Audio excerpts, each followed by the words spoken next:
Aces meeting in the finals for the first time in WNBA history. The Aces seeking to join the Houston Comets as the only teams to win the title 3 times in a 4-year span. Let's go to the fourth quarter now. A back-and-forth game tied at 82. Aces on offense. In the corner, and it's again! Dana Evans!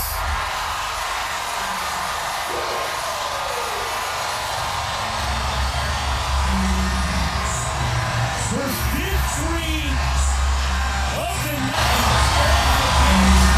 and it puts Vegas in front.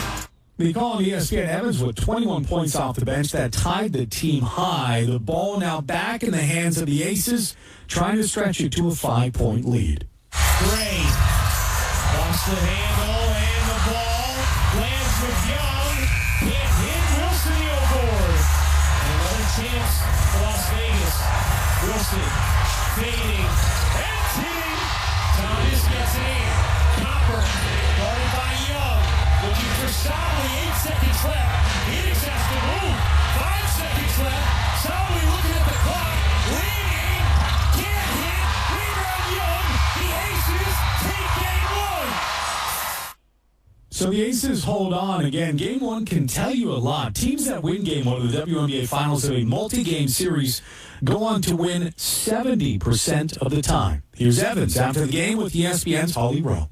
Well, Dana, I want to start on the defensive end. That last possession, 13 seconds left. This team has thrived on defense all year. What was the focal point in those final 13 to get this win?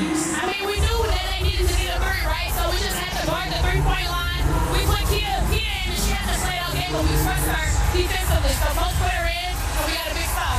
I asked Asia Wilson, who makes this team go? What's the X factor? There's 5 Olympians on this team. And she said, your name. Dana Evans is our engine. Why does she believe in you so much?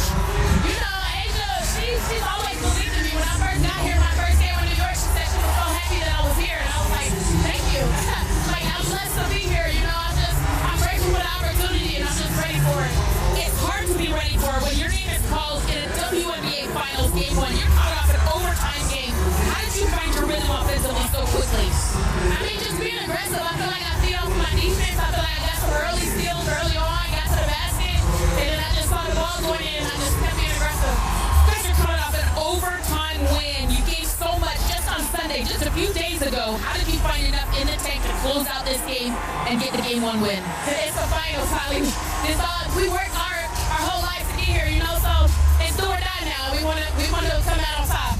Now on the other side, here's Mercury head coach Nate Tibbetts on his message to the team after a Game 1 loss. Well, we haven't been best of 7, but we've been down after the first game, right? Yeah, it's the first of 4, and you know, you always want to try to get one early, and we put ourselves in a position, right? These are 2 of the best teams. That's why we're the last 2 standing.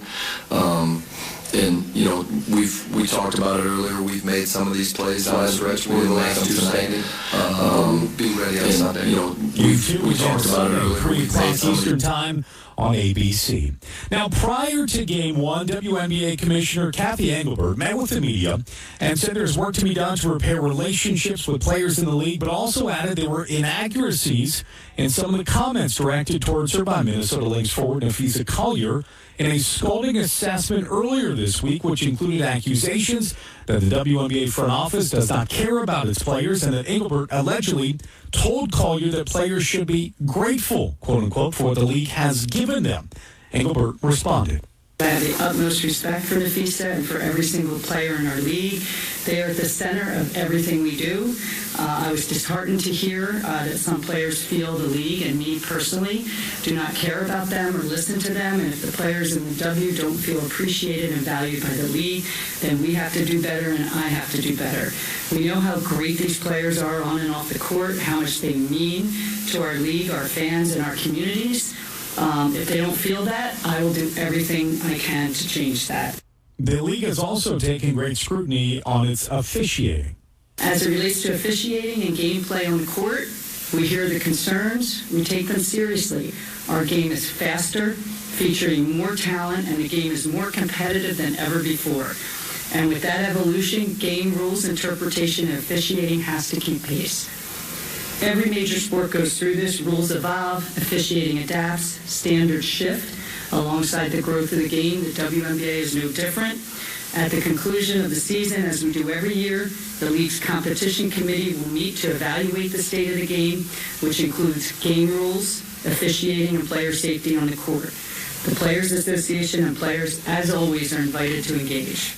Engelbert then pointed her finger at social media. There's a lot of inaccuracy out there through social media and all this reporting. And so I think what's most helpful is to focus on, I have been in touch with Nafisa. We've exchanged texts. We're talking next week. So I think, obviously, a lot of reporting, a lot of inaccuracy about what I said or what I didn't say. And I will tell you, I highly respect the players. There's a lot of emotion and passion going on right now because we're in collective bargaining. We're in the WNBA finals. And so I'll leave it there. I mean, I'm just obviously disheartened. You know, I'm a human too. I have a family.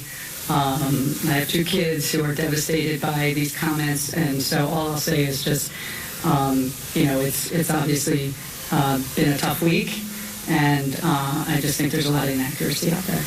Now, some of Engelbert's greatest criticism dealt with claims that she said Caitlin Clark should be, quote-unquote, grateful for her off-court pay because without the platform that the WNBA gives her, she wouldn't make anything. Here was Engelbert's response to that. Obviously, I did not make those comments. Caitlin has been a transformational player in this league. She's been a great representative of the game. She's brought in tens of millions of new fans to the game. Proud of what she's put on the court. Unfortunately, the injuries held her back from a full season this year. But again, I'm not going to get into every counterpoint. It's not productive here. We're here to celebrate the WNBA finals. I think what Indiana just did was amazing with all the injuries they had and the everything they faced this year, bringing that to a Game 5 in overtime. But yeah, as I said, there's a lot of inaccuracies reported out there, and I certainly did not say that. So how close are they to an agreement on a new CBA? We have a ways to go, and we'll work as hard as we can around the clock. I mean, you know, Terry Jackson and I talked about, you know, working as hard as we can like we did last time. We did extend it a few months last time to get it done by January. So we've been here before. We've had a lot of experience in these negotiations, even well before I got here, but now, you know, this one. So again, yes, it's a balance, and we want to make sure there's no interruption. But, you know, obviously that'll be up to the players and our owners. But, you know, I think we're on a path to get, again, what I think will be a very good deal and fair deal for all done. Multiple players, including Collier, have spoken about the stalemate between the two sides, saying the league has continued to point to sustainability as an issue when it comes to giving the players more money. This is SportsCenter All Night on ESPN Radio. Be a part of All Night Nation on the Dr. Pepper call-in line. Call us at 888-SAY-ESPN. That's 888-729-3776. ESPN Nation brought to you by Dr. Pepper. It's not college football season without the delicious taste of an ice-cold Dr. Pepper. College football, it's a pepper thing. Two-time MVP quarterback Lamar Jackson left in the third quarter of their 37-20 loss to the Chiefs. Nothing that looks like a season-ending by any stretch for anybody, any of those guys. But we'll have to look at those injuries tomorrow and see where we're at going forward. Well, the 1-3 Baltimore Ravens have officially ruled out Lamar Jackson for Sunday's game against the 1-3 Houston Texans. In place of Jackson, who's dealing with a hamstring injury, it'll be Cooper Rush. This is a tough blow for a Ravens team with high expectations and having dropped 3 of their first 4. Former All-Pro linebacker, ESPN Radio host Chad Brown joined ESPN Radio's Freddie and Harry. For a guy who uses his legs as much as Lamar Jackson does, you're not going to put him out there with a hamstring injury unless it's the Super Bowl or a championship game when he's nicked up and a possibility of really damaging himself and missing more games in the future. Right. Smart for them to do this. Obviously, this Ravens team would love to have him back considering the number of players who have out who will be injured or nicked up, but it's just not going to be in the cards for the Ravens and Lamar Jackson to get together this week. Harry Douglas, host of Freddie and Harry, says they've got to lean on RB1. Offensive coordinator Todd Monken, can you hand the ball to Derrick Henry and do it frequently, please? There's no reason why you should be allergic to giving Derrick Henry the football. Great things happen when you do. He hasn't had any game this season, y'all, where he had 19 carries or more. Let that sink in. This is Derrick Henry talking about a walking Hall of Famer at the running back position. So you're going to have to lean on Derrick Henry a little bit more.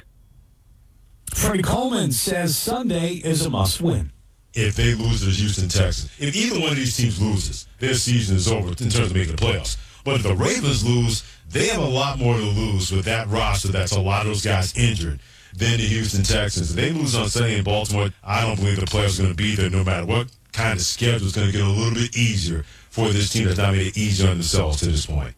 Ravens host the Texans at 1 o'clock Eastern Time. You're listening to SportsCenter all night on ESPN Radio. The road to the World Series goes through ESPN Radio. Catch all the postseason action on ESPN Radio and the ESPN app. And the Yankees have shut out the Red Sox, and they've won this wild card series, advancing to the Division Series. I woke up and I was locked in. I was going to let him beat me, so. Swing and a miss, struck him out, elevating. 98, 12 strikeouts for Schindler. Storied opponent here, down one. Boys answered the bell and played great baseball these last couple days.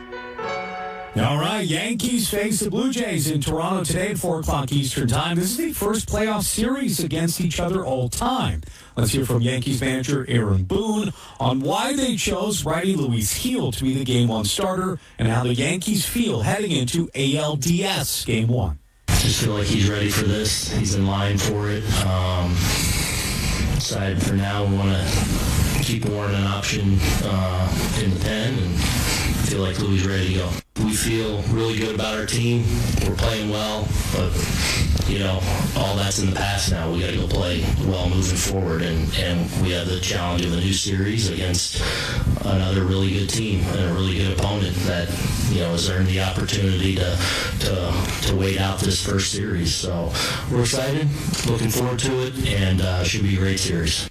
Joining ESPN Radio's Unsportsmanlike, voice of the Yankees, and Yes Network's Michael Kay, says Boone gets too much blame for the Yankees underperforming. The critique of Aaron Boone is unfair. People just don't want to accept this because they see Earl Weaver in their mind and Billy Martin, managers that operated rogue and did what they wanted to do, and there was nobody telling them what to do. Boone is part of a collaborative effort. That's why when people say, well, Boone's going to get fired if they lost to the Red Sox, well, it would be the height of hypocrisy if you ever fired him because he's working in concert with the people that put the numbers together and things like that. And, you know, I'm still convinced that taking out Max Fried when he did, that was a numbers-based thing. So how about Yankees rookie Cam Schlittler in wildcard Game 3 for the Yankees, becoming the first pitcher to go at least 8 scoreless innings with 12-plus strikeouts and 0 walks in a game in Major League Baseball postseason history. Here's Kay.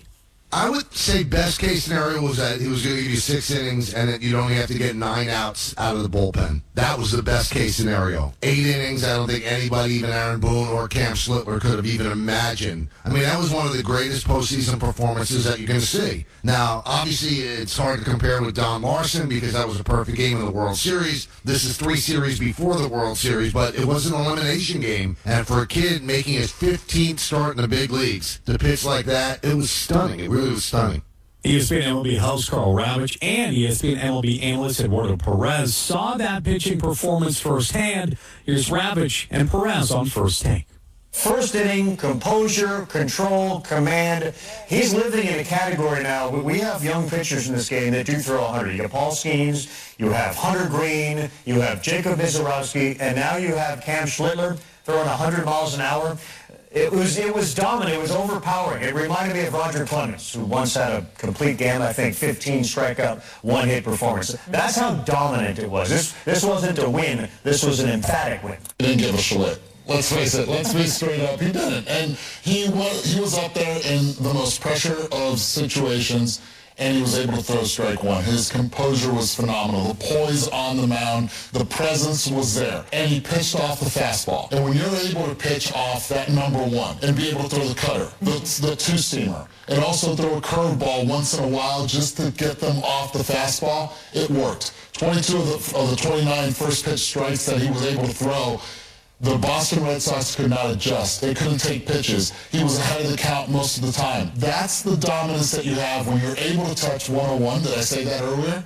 He does throw 101. Mm-hmm. And when he stopped losing the 101 and stayed at a consistent 99 miles per hour up in the zone. But the mix of not knowing if it was coming straight, it was going to cut in, or it was going to two-seam on you, that right there was an unbelievable performance from a kid that grew up in the Boston area. How about this comp from Rich Eisen on the Rich Eisen Show? He's got electric stuff, and there are times I swear to you, as I'm watching these games with Coop at home, we're like, he looks like Garrett Cole. I thought the same thing. He looks like Garrett Cole. I thought the same thing in the first inning. I mean, facially, yeah, I see his style of pitching, his body language, all of it. Well, the Blue Jays will send right-hander Kim Gossman to the mound as their Game 1 starter. First pitch at 4:08 Eastern Time today on ESPN Radio. News from All Night Nation. Just hit us up on the Dr. Pepper call-in line. Coming up next, how hard will the Dodgers ride Shohei Ohtani on the mound versus the Phillies? You'll hear from Dodgers skipper next. This is Sports Center All Night on ESPN Radio. The Phillies. You'll hear from Dodgers skipper next. This is Sports Center All Night on ESPN Radio. A head-to-head showdown for the first time in the postseason. Welcome to October.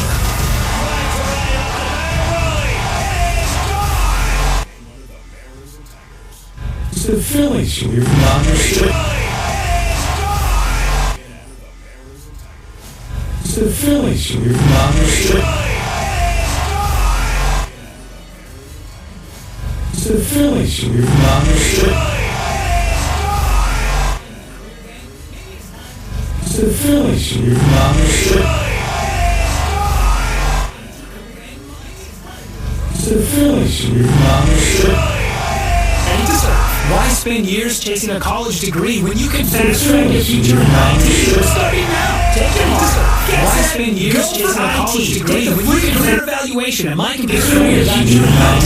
Available to those who qualify, including VA benefits. The post-career day press conference brought to you by I'm a biomedical researcher. The post-career day press conference brought to you by research. Cliche, but if you have an axe and everything, I can't compete with that. And will the fireman be helping your son with... If you have an axe and everything, I can't compete with that. And will the fireman be helping your son with... If you have an axe and everything, I can't compete with that. And will the fireman be helping your son with... If you have an axe and everything, I can't compete with that. And will the fireman be helping your son with...